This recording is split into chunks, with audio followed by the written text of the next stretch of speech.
strong in the strength which God supplies through his eternal Son, strong in the Lord of hosts, and in his... Friends, welcome to the Atheist Experience.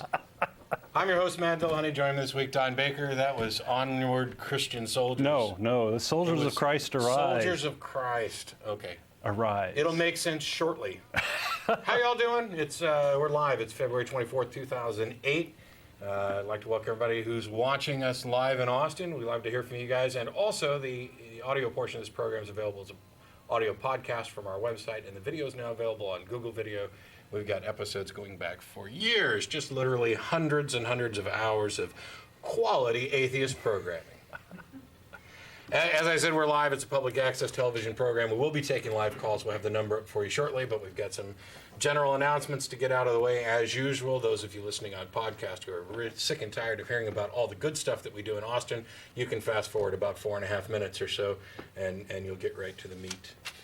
We get occasional emails about that. Why do you have to keep doing all these announcements? I don't know, because it's the Atheist Community of Austin and we're trying to inform people in Austin about things we're doing. But we do appreciate all the email that we're getting from around the world, the people who are interested in the program and supporting what we do. We thank you for that. And by the way, anybody who wants to contact the show who doesn't get through on the telephone today or doesn't want to, can email tv@atheist-community.org. That goes to myself, the co-host, some of the people behind the scenes. You can visit the ACA website, www.atheist-community.org. And the reason you can do all that is because we're sponsored by the Atheist Community of Austin, a nonprofit educational organization promoting positive atheism and the separation of church and state. The ACA has weekly meetings every Sunday at Romeo's on Barton Springs Road, beginning at around 11:30, except for the first Sunday of the month when we host a lecture series at the Austin History Center, located at the corner of 9th and Guadalupe. The March lecture, which was originally postponed to March, is now going to have to be postponed again. Mark Lowy was supposed to speak on black body radiation. Unfortunately, work commitments have come up, and he's not going to be able to do that. We thank everybody for their patience, and we thank Mark for being willing to postpone this and do it another time. If we can get another lecture in, I won't get another chance to announce it, will I? That's next Sunday. Next Sunday. That's right. So for those of you in the Austin area, just come on down anyway. We've still got the space reserved. We'll be there, and there'll either be a lecture or we'll come up with something fun. Watch the website. We'll get it.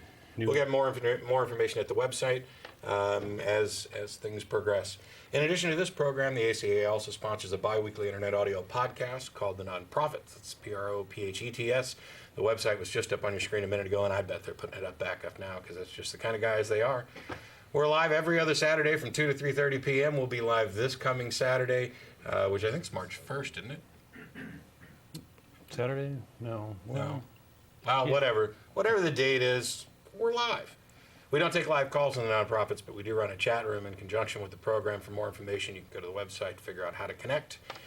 You can also email us as well. We're going to be probably making some slight changes and hopefully, well, we've got this digital telephone hybrid, which we've only made use of a couple times. And part of it's my fault, but we're going to probably make some changes that will allow some special guests to call in soon. So stay tuned for that as well. In addition to both of those programs, the ACA also sponsors a number of weekly social interactive programs and things like Atheist Happy Hour every Thursday at the Dog and Duck Pub beginning at around 7 o'clock. We are also having a number of special events. As a reminder, there's a pub crawl for those of you in the Austin area. On March 8th, there'll be more information at the website for any members or potential members or friends of members who are interested in the pub crawl. Get a hold of us quickly. I mean, we've ordered some T-shirts for the event, and basically we're going to start at one pub and walk around Austin and visit others. This angry, evil atheist alliance mob of godless heathens is going to go out and get a beer. Or 10. Anyway, it should be a lot of fun, and for those of you interested in that kind of thing, please feel free to join us. And also, after the program's over, we all get together for dinner at El Arroyo on 5th Street. Any atheist or atheist-friendly person is welcome to come to any of our events. You don't have to be a member.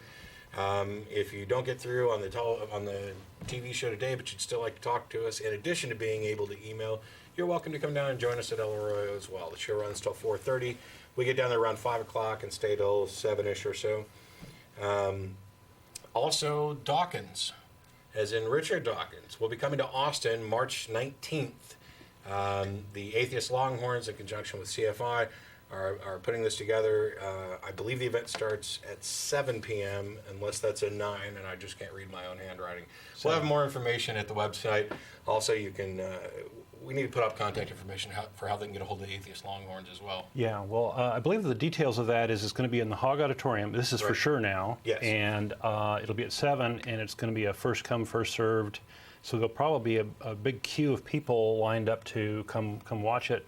You know, I'm guessing 6 and 5 p.m. Of course, students have a little more free time than everybody else, so I'm sure they'll be there in line having a little party, waiting for the event to start. I'll be there even if I'm late. Okay. You couldn't lock me out. Should be good. I guess he's promoting his book. Yes, his books just hit paperback after selling a ridiculous amount in hardback, which I'm thrilled about. I enjoy that book. I don't know that it's the best treatment of every subject in there. It's been kind of some interesting criticisms of all these atheist books. You know, oh, that's the new atheism, and they're attacking religion, and they're militant. Yeah, they're militant, and they're not arguing about a real vaguely God. Appropriate for. They're not arguing about any real God. Nobody really believes what they're talking about, and well, you know, if nobody really believed what those guys are talking about, good. Good. However, you know, I know plenty of people who do believe what those guys are talking about. Some of them call into the show. Some of them I see at their churches. Some of them send me emails. Some of them want to, you know, punch me in the face or send me to hell or whatever. I brought the helmet today just in case. I figure I can, you know, duck and cover a little bit. Was that your helmet? Yes. Okay. This is mine from a long, long time ago. I am now safe from Jesus's thugs, or at least partially safe. It stops about here, so if you shoot low. No, and it kind of reminds me too, because Ray Comfort recently had a blog post about it, in his attempt to be humorous, that atheists evolved from chickens, because we're all willing to bash Christianity, but we're afraid to say anything about Islam. Well, Islam thinks that Christians and Jews evolved from pigs and monkeys. Yeah. So, you know, I guess it's all just turnabout is fair play. Muhammad and I disagree with you, Ray. Sorry. My world. But I interrupted Muhammad your point. Go ahead. I'm sorry. No, you didn't. It wasn't that good. It wasn't that good? No. Yeah, I read that too. It's like, well, you know, what Ray Comfort doesn't seem to realize is about everything. Well, lots of things, but about 80% of our criticism against Christianity also applies to Islam. Right. It's like, you know, this holy book idea is crazy. Right. You know, you all worship the same God, so any complaint we have about that God is all apropos. Plus, we spend a great deal of time talking about the God concept in general. Sure. There are a number of and the lack of arguments evidence, right, for the whole thing. existence of a God, and basically, if you want to claim that you believe it on faith, congratulations. Faith is a permission slip to let you believe anything you want without having a good reason, because as soon as you have a good reason, there's no more need of faith. And I can't say anything against anybody who says, I just believe this on faith. Great. Believe whatever you like. When it comes time to decide why other people should believe you, why they should agree with you, why you should be able to legislate your beliefs onto other people, that's where we have a point of contention. I prefer that everybody embrace reality, and I'd rather everybody have beliefs that are justifiable, that are as true or likely to be true and least likely to be false as possible. I prefer that people make decisions based on good evidence and rationality.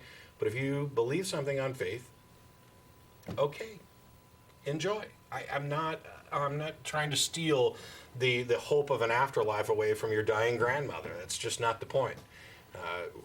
And we're not attacking individuals. We're talking about ideas and the justifications for them. And when we open up the phone lines, you're welcome to discuss what Don's talking about or anything else you want. And in particular, as I stress every week now, I'm interested in knowing what you believe, why you believe it, and most importantly, why you think somebody else should.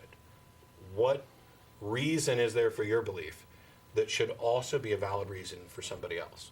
Because that's the way that true understanding works. That's the way that scientific evidence and rational evidence and good sound argument work to drive our understanding of reality. if you have some esoteric belief that cheers alone, what good does it do us? And I didn't mean to get into a rant after the announcements,